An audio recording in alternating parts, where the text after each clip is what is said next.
We know that coronary artery disease, CAD, is the #1 killer of men over 45 in this country, and the #1 killer of women over age 65.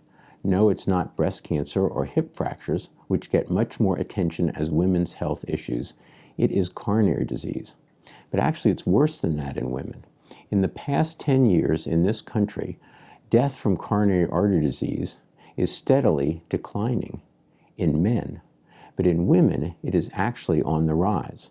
The explanation given is that women are now taking up more tasks that were formerly men only, such as running corporations and in general just being the boss, in addition to risk factors like smoking.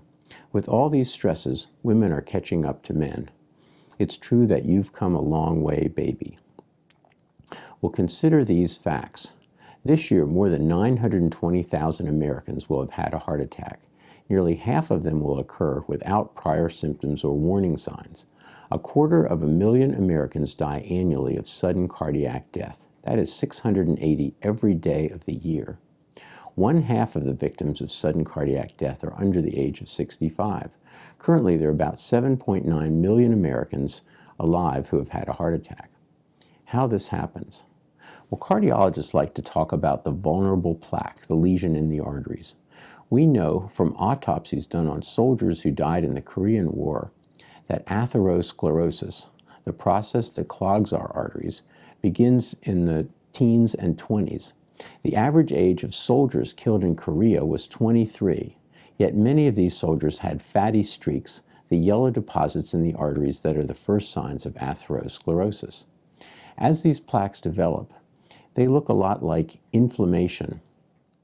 There are white blood cells, erythema or redness from red cells, and pools of lipid, fat, that are ready to burst. When they do, they spew out a substance that is the strongest clotting agent that we have in our bodies, and the arteries are said to thrombose. On the contrary, when plaques are stable, they are firm, fibrous nodules. These do not cause heart attacks. What are the warning signs and symptoms? Pain that is due to blockage of coronary arteries is called angina or angina.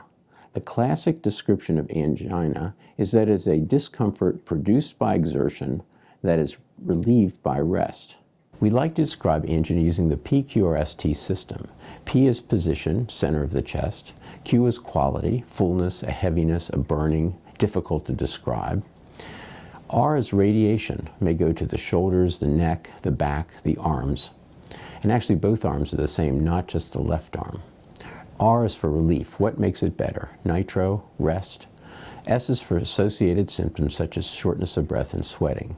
And then T is time that the pain lasts.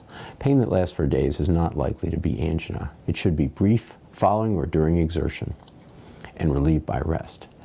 Many people that have an MI actually have warning discomfort in the 2 weeks prior to the event.